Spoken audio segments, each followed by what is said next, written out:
shortest surah of the Quran. But from a miracle, linguistic miracle, it summarized all of Islam in 10 words.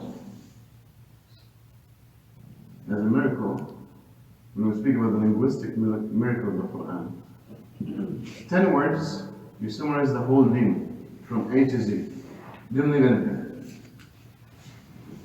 So let's go through this journey bit by bit. So first, ayat, Inna a'tainaka al-Kawthar, 3 words.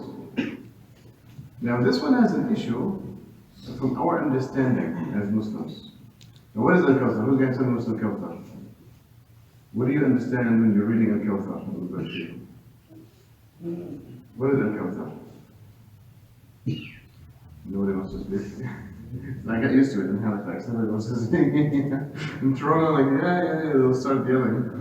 River in Say again? River in Jannah. River and Jannah, they're very people.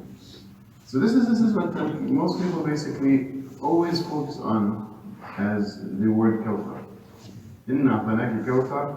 The speech of Allah now is directed towards who? Because Inna means we. A'tainaka, this is speaking to a second person, right? Second person means the person that you're speaking directly.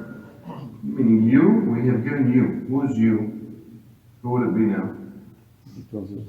The Prophet ﷺ. So you're reading this just ayah, 3 words, very short. And the speech of Allah subhanahu wa ta'ala is now directed to the Rasul sallallahu alayhi wa sallam. What are you missing? What are you missing? Who's going to tell me what's missing? No, what's missing is you. Because the Quran is خطاب الله سبحانه وتعالى الموجه إلى كل عبد. This speech of Allah is directed towards you. Who's praying? You. Who's reciting? You. So the speech of Allah subhanahu wa ta'ala is supposed to be directed to you. So when you only understand, we're not saying this is not the right understanding, it's the right understanding. So definitely basically, Al-Kawthar is a river in Jannah that was given to the Rasul sallallahu alayhi wa sallam, and the believers will drink from this river on the day of judgment from the Rasul sallallahu alayhi wa sallam. Perfect. See what I'm saying?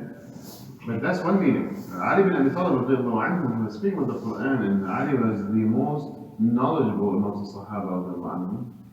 Aqdahum Ali, he's the most juristic. So a jurist, a faqih, and it's the highest level of scholarship.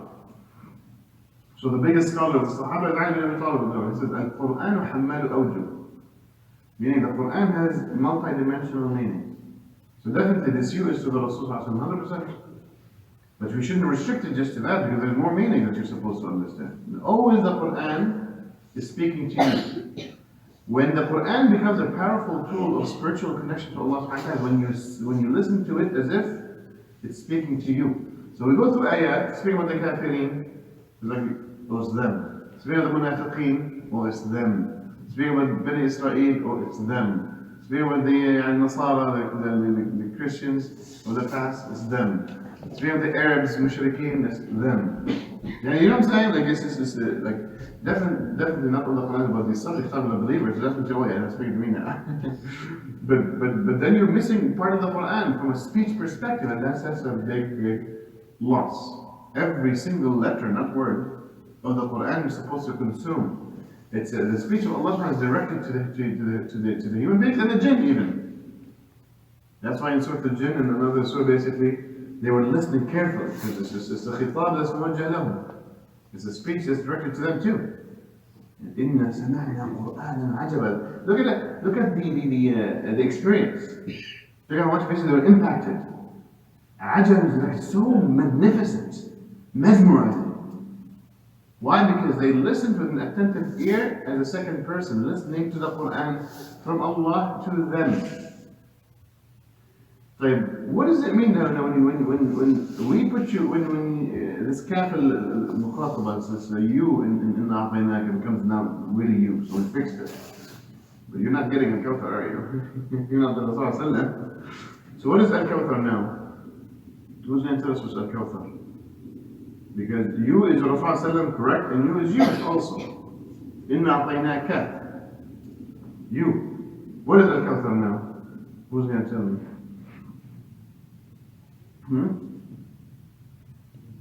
Say again? I didn't hear. Jannah? Okay, good guess. What else do you want to tell us? What is Al-Kawther really like from a linguistic perspective? Abundance, they translate as. Abundance, yeah. That's what translate as. Yeah. So Al-Kawthar is صيغ المبالغة. صيغ من صيغ المبالغة. Meaning basically it's a derivative of another root word that basically shows exaggeration. Right? In English we call it exaggeration. When you have like, let's say 5 soccer balls, say I have few. When you have like maybe 10,000, because you're a big factory, but you want to use a word that basically shows an exaggerated number, a huge number. You might not know exactly the number, say you want to use something for a huge abundance, right? But what is the root word that this derivative is coming from? From kathra. Kathra. Kathra, what does kathra mean now? It's also abundance. It's also many. So this word is so powerful. It's a unique word basically. Al-Kawthar means basically al-kathratu min al-kathra. Al-kathratu min al-kathra. It's like many of many, or abundance of abundance. Lots of lots. It's kind of like two-dimensional basically. Yeah? You have many things, and from each item you have many. Type of thing. So what is so when Allah subhanahu wa ta'ala is telling you, we have given you this huge formulation of blessings that you can't even count.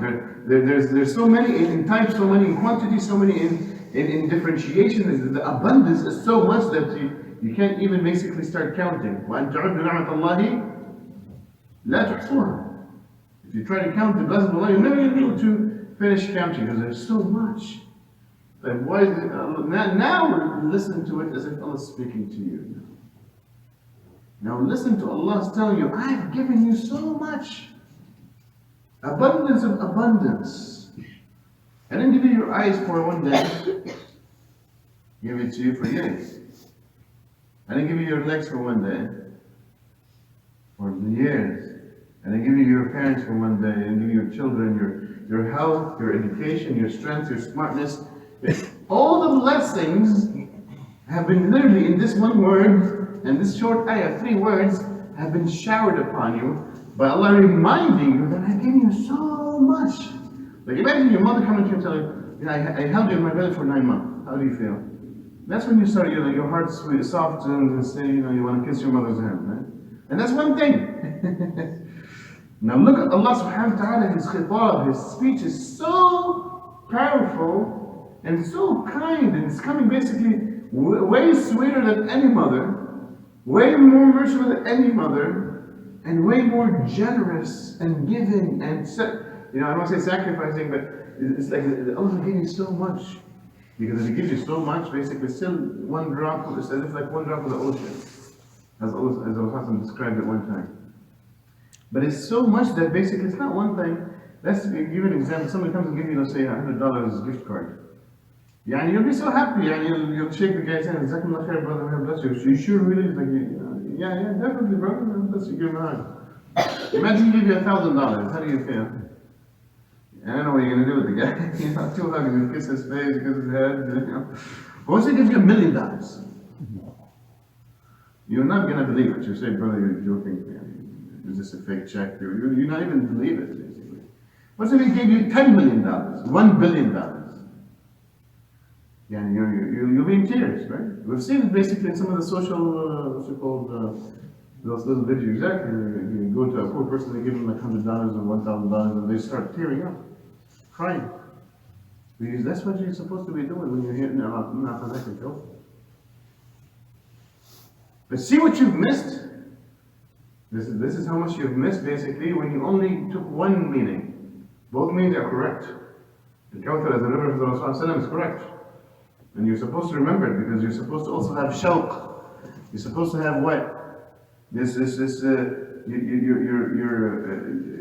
want to get to that point. You want to drink from his hand. You want to see the Rasul and you want to drink from his Kawthar and so forth. So it's a whole imagination on its own. The Quran is an experience.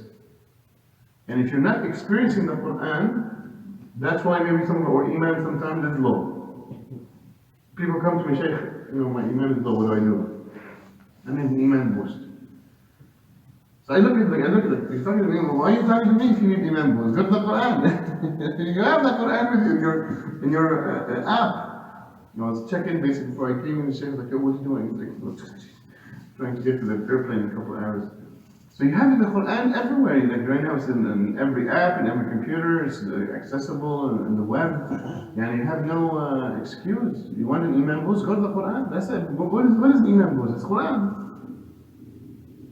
Iman boost is your relationship to Allah subhanahu wa ta'ala. What's the best relationship? It's His speech. You go to Allah and you speak to Him subhanahu wa ta'ala and He speaks to you. You speak to Allah through what? Through the dua. He speaks to you through what? The Quran. So it's a bi-directional conversation. See what I'm saying? وَكَلَّمَ مُوسَى تَكْلِيمًا, right? Like Allah spoke to Musa directly. The Quran is there, He's speaking to you directly, really, from that perspective. Yani. But it's a methodology of how to interact with the Quran. So this is just basically one side of what I want to say about the first ayah. The second side, so what does that entail? When somebody now basically is reminding you, Allah is reminding you gently. It's not the reminder of let's say like a landlord or a tenant, like, yo, I just did your flooring and so forth. You need to pay me a little bit more.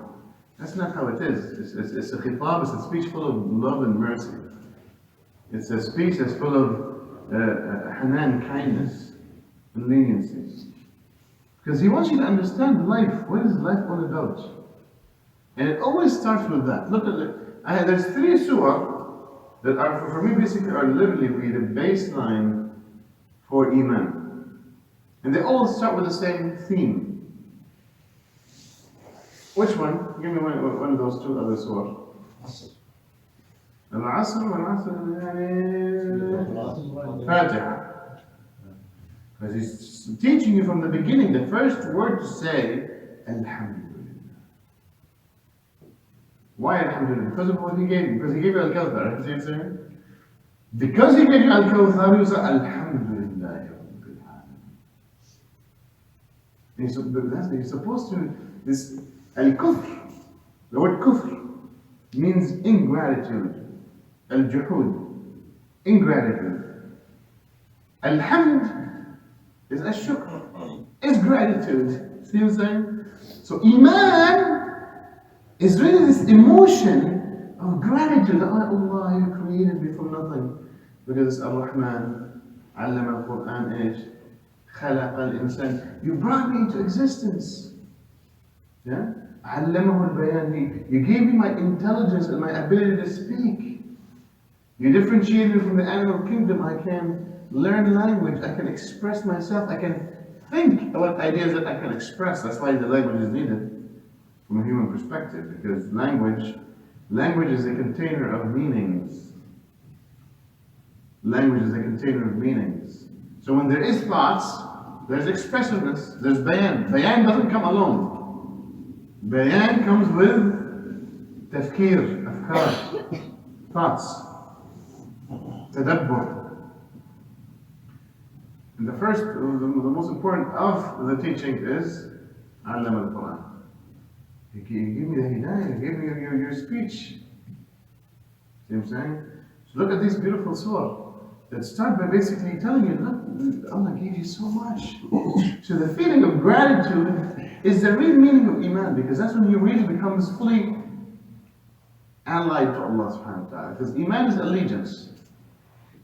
Iman is allegiance. The Rasulullah called Ibn Mas'ud radiallahu anhu. Says, Ya Abdullah ibn Mas'ud. He replied, says, Labbayka ya Rasulullah wa sa'dayk. Says, I'm between your hands, Ya Rasulullah, listening to your orders. He repeated 3 times, Ya Abdullah ibn Mas'ud. Says, Labbayka ya Rasulullah wa sa'dayk. Says, Ya Abdullah ibn Mas'ud. Says, Labbayka ya Rasulullah wa sa'dayk. Says, أتعلم أي عرى الإيمان أوثق. What is the tightest knots of Iman? What is it, Ya Abdullah? Says Allah wa Rasuluhu a'lam. Says Allah and His Messenger are who know best. Says Al-Walayatu fillahi. Al-Walayatu fillahi. بالحب فيه وَبِالْبُغْضِ فِيهِ. It says having allegiance to Allah by loving what He loves and by disliking what He dislikes. Subhanahu wa ta'ala. See what I'm saying? See, this chapter about Iman is filled with emotions. There's no such thing as I have Iman without emotions. Because the gratitude, which leads to the allegiance, which leads to human behavior, liking, disliking. See what I'm saying? See how it works? Like, see, most people say about Iman as if it's like something like you can't touch. No. This is what Iman is. Iman starts with the feeling of gratitude for Allah's creating you and giving you so much as a human species, getting you into existence. That gratitude creates the allegiance to Allah subhanahu wa ta'ala because He becomes your beloved. And then basically your behavior changes, your tastes and preferences, your behavioral leanings and tendencies, your disposition, liking, not liking. You like what Allah likes, you dislike what Allah dislikes. See how it goes from Iman to behavior? You see how it works? But it all starts with Inna a'tayna al-Kawther. Or it all starts with Alhamdulillahi Rabbil Alameen.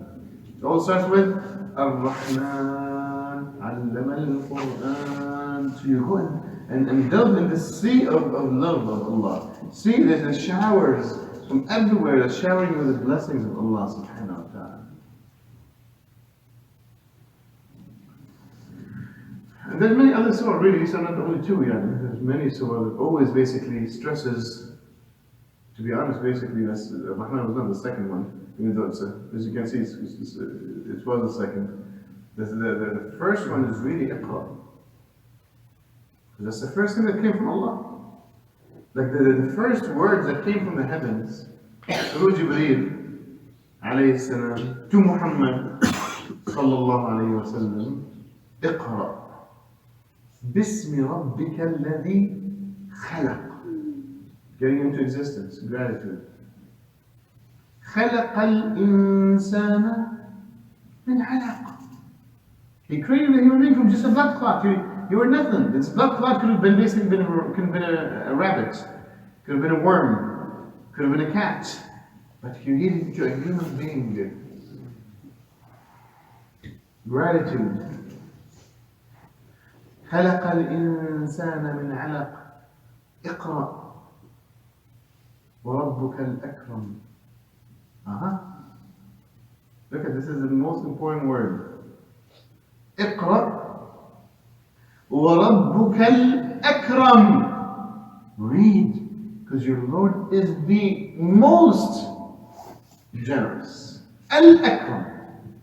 There's nobody above him in Karam. There is nobody equal in Karam. He is the most generous. He gave so much. Go back again, the same thing.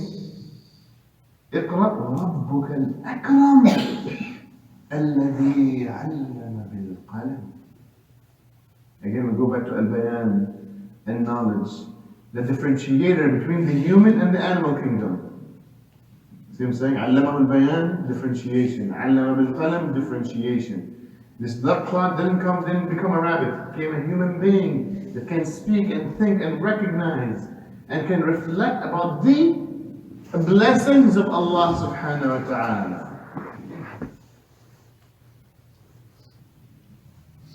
This is how you build your Iman. Through the connection to Allah subhanahu wa ta'ala. And that's why we're supposed to have this allegiance. So this first ayah gives you the reason of why you need to be a believer. Comes to the second ayah. All this was 3 words. And we're summarizing. Nobody counted the blessings. We were tasting a few things. Bismillah ar-Rahman ar-Rahim. Alhamdulillah. As-salatu was-salamu ala Rasulillah Sayyidina Muhammad wa ala alihi wa sahbihi wa mawala. Inna a'taynaka al-Kawthar. Second ayah. فَصَلِّ لِرَبِّكَ وانحر. Another 3 words. Just 3 words. Now again, this is speaking to you, not to the Rasul. It's the Rasul and you, every Muslim, every believer. And by the way, this is aside, yani. There's a rule for tafsir, one of the basic rules that we always learn in Ilm tafsir at the beginning of Sharia school. It says, خطاب الله لرسوله خطاب لأمته إن لم يكن هناك دليل يخصصه. Meaning, even if the speech is actually pronouncing Muhammad sallallahu alaihi wasallam, not in a pronoun even directly, in the Quran, that speech is also referring to the Ummah. Why? Because he's our Amir. Rasulullah sallallahu alayhi wa sallam, sallallahu ala Rasulillah, he is the Imam of the whole Ummah. So when somebody speaks to the Imam, he's speaking to the whole nation. When someone is speaking to, let's say, a king or a president, he's speaking to the whole nation. Unless there is a cue, an evidence for the specialization of the speech to Allah sallallahu alayhi wa sallam. Sometimes, for example, the Qiyam al-Layl, for example, not in Surah Al-Muzammil, is only was kept fard for the Rasul. There's certain aspects basically for his wives, basically wouldn't be married, for example. So that's also specialization, and so forth, without giving too many examples. طيب, going back. فَصَلِّ لِرَبِّكَ. What does that mean? Pray to your Lord. Wanhar. What is wanhar? To slaughter.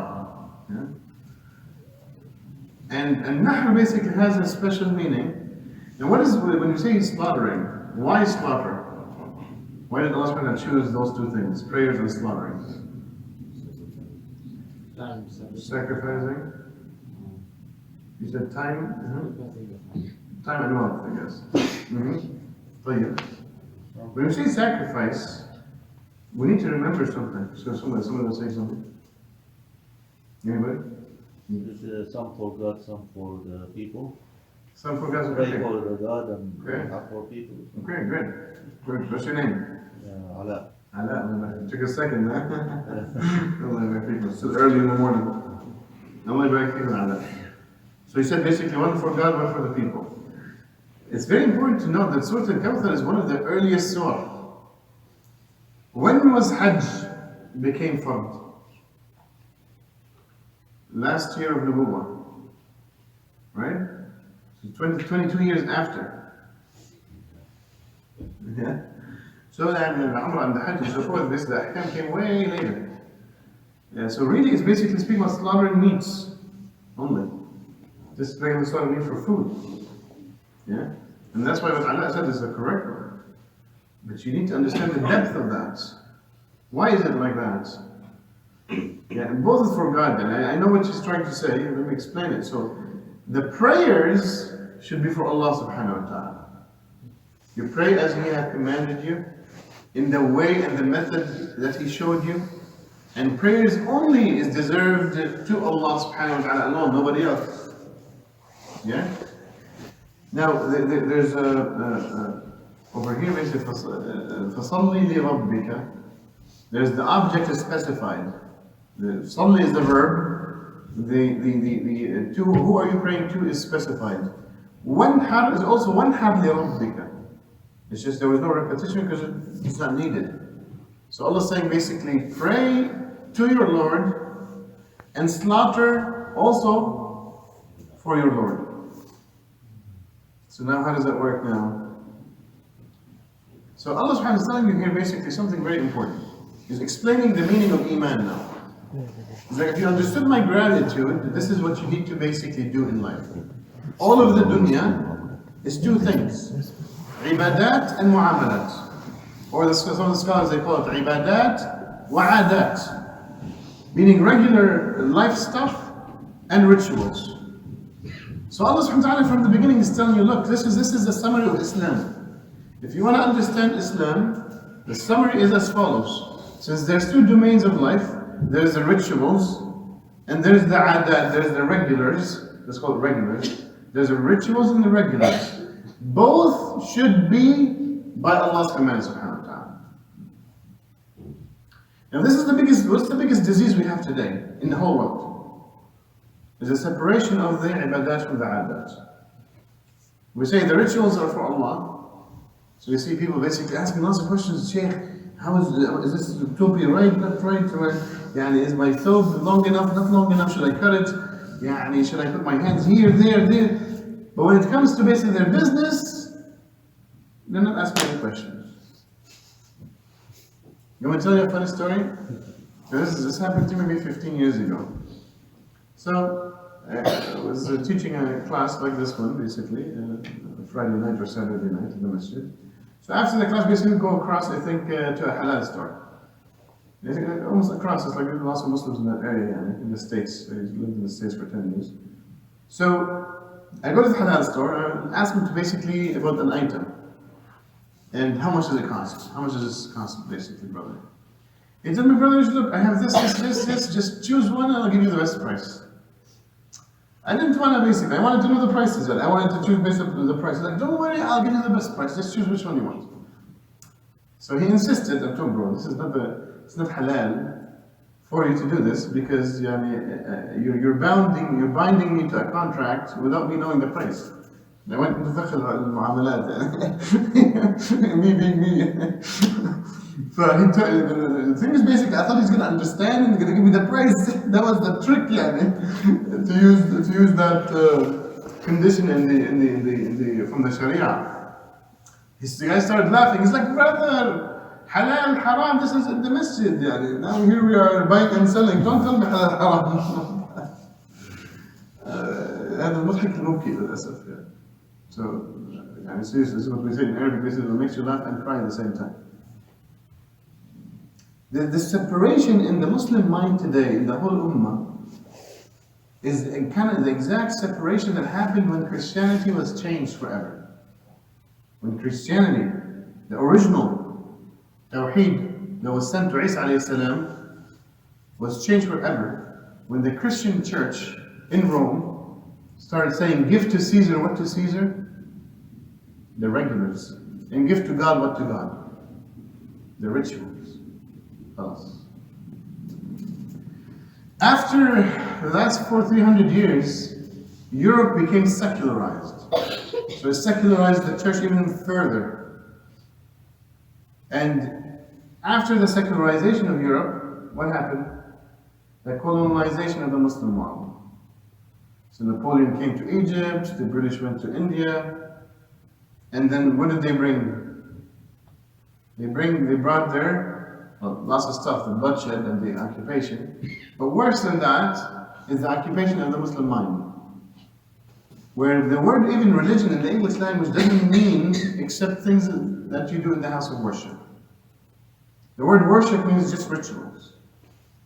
So the word religion, which we always translate the word deen into, has been reduced to only فَصَلِّ لِرَبِّكَ. It has nothing to do with wanhar. Because al-nahr, we said slaughtering of food on a regular basis for food, for eating, for life. And even your life, when you're going to go and just basically get some animal to eat, that also needs to be by your Lord, لِرَبِّكَ. So both. The word religion basically combines the only actions that has to do with the house of worship, the personal stuff. The word ibadah is translated into the word worship, but the word ibadah is broader because this is what ibadah is. فَصَلِّ رَبِّكَ وَانْحَرْ. This is ibadah. So the first ayah is iman, and the second ayah is ibadah. As Muslims, everything that happens in society should be by the law of Allah. Allah didn't send us basically a Buddhist religion. We're just basically, how do we pray? How do you make dua? No. It is all that plus how do you do economics? How do you do businesses? How do you do marriages? How do you do custody issues? How do you deal with crimes? What are the punishments for crimes? How do you run the judiciary? How do you run government? How is the rights of the subjects? What's the rights of the leaders? How do you choose leaders? What's their rights? What's shura? What's not shura? The whole 9 yards. Everything about life, every human behavior Every time the human being moves, any human limb that moves has a law from Allah subhanahu wa ta'ala. And that's why Islam is not just, English is not a religion. It's a system for life. Islam is a recipe for society, not a recipe for the individual. But society has individuals. Islam is a recipe, a blueprint of how to structure life within a social organization. Meaning a society, a collective, a human collective. But because the human society has individuals, it also deals with individual affairs. But that's only one part.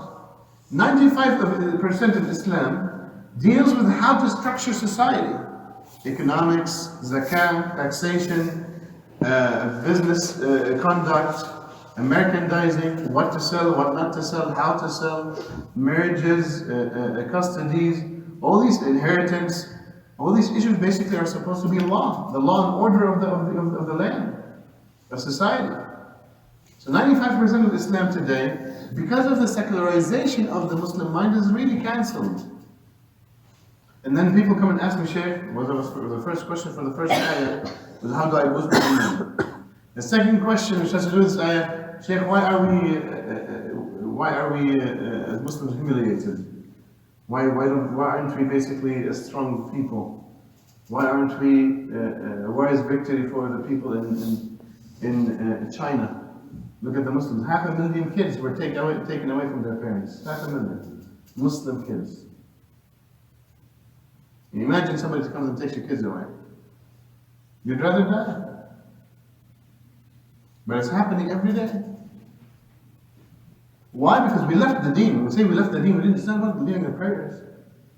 Actually, the Rasul sallallahu alaihi wasallam in hadith sahih, he says that Islam will basically be taken apart one piece at a time.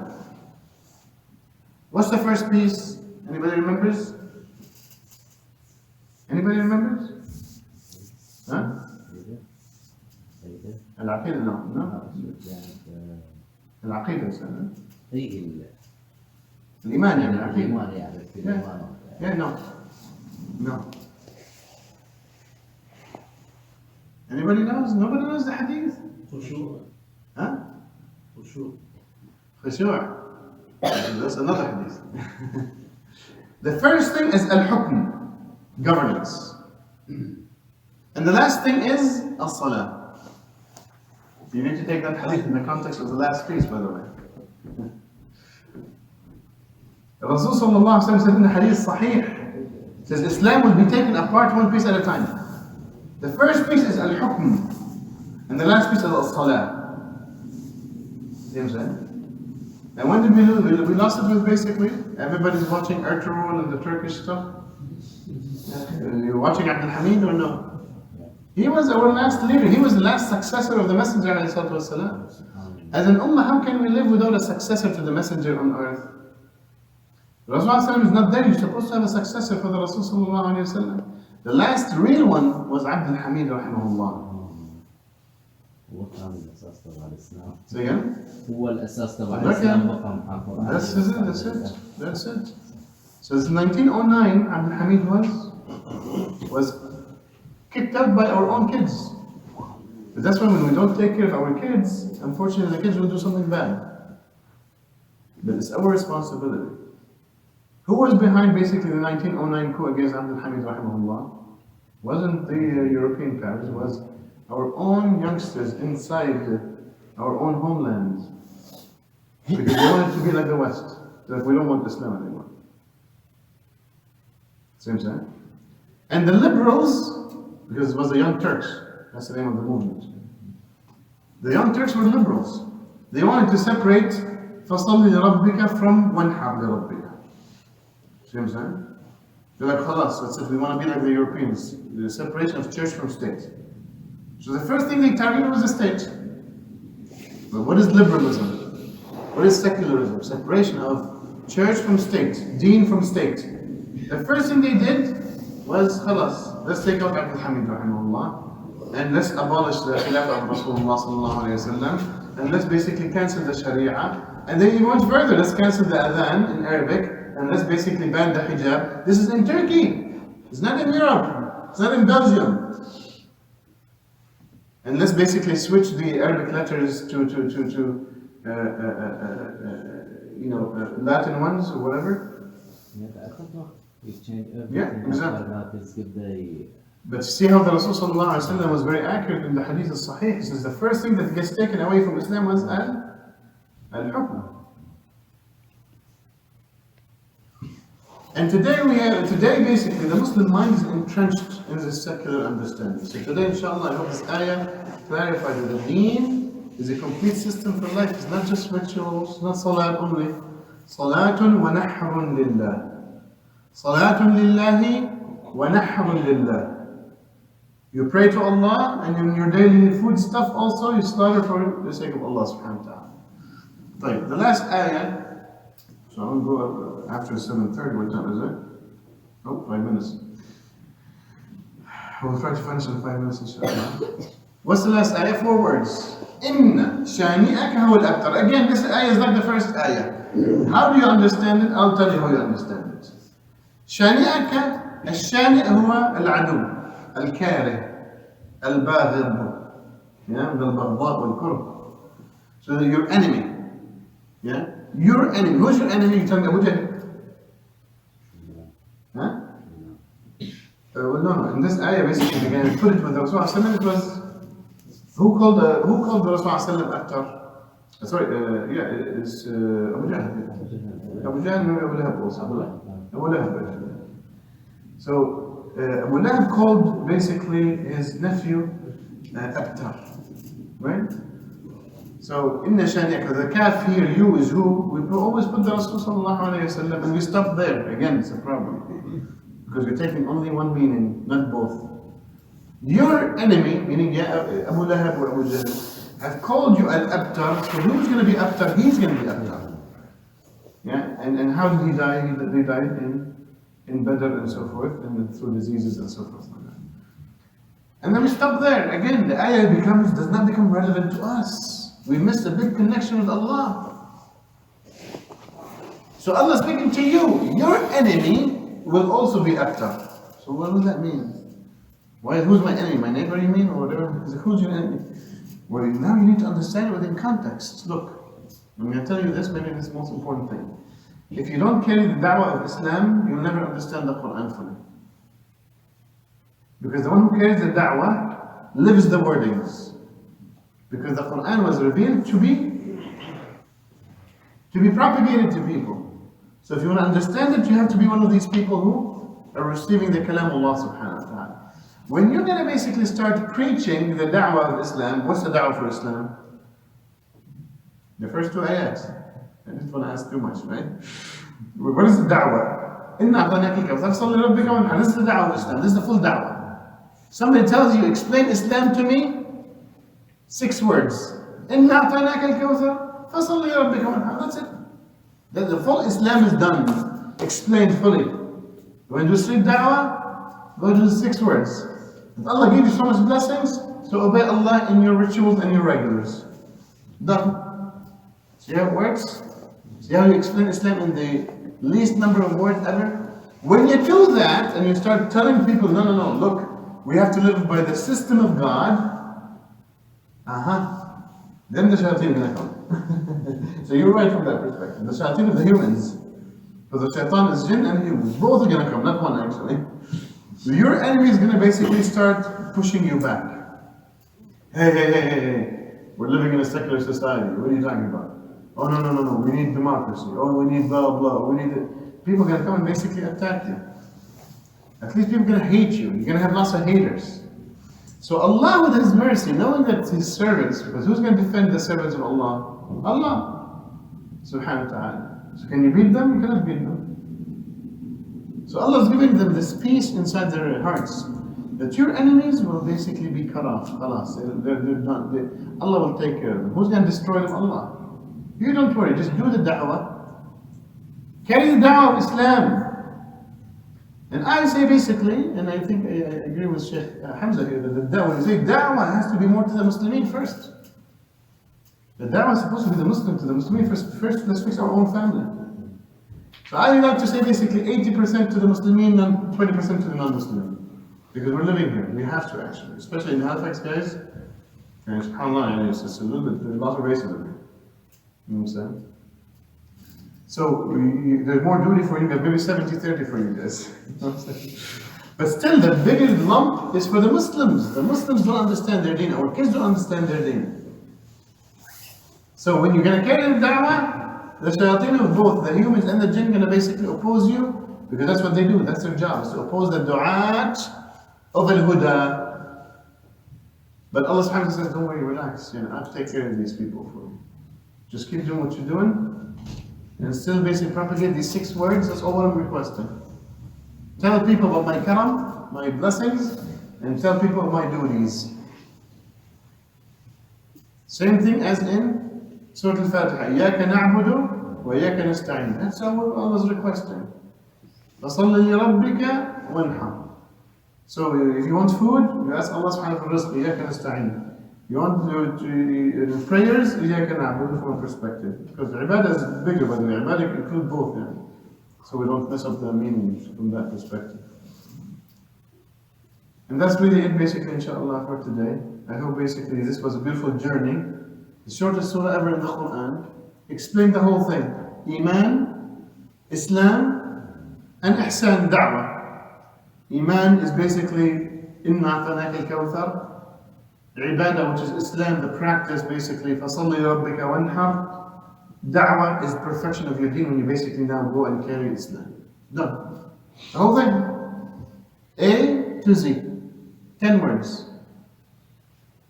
The proof of the Quran was also explained to you because these 10 words explain the whole lifestyle. That's a miracle. Can only be from Allah subhanahu wa ta'ala. So even the proof of the Quran was within the 10 words. So we proved Allah's existence, we proved the Quran being the word of God, we proved the meaning of Iman, and defined Islam and Da'wah. Full stop. Barakallahu feekum, jazakumullah khairan for inviting me here to give this little talk, inshallah. I hope it was beneficial. If it was not, or if there's any mistakes from Shaitan and myself, and may Allah forgive my shortcomings.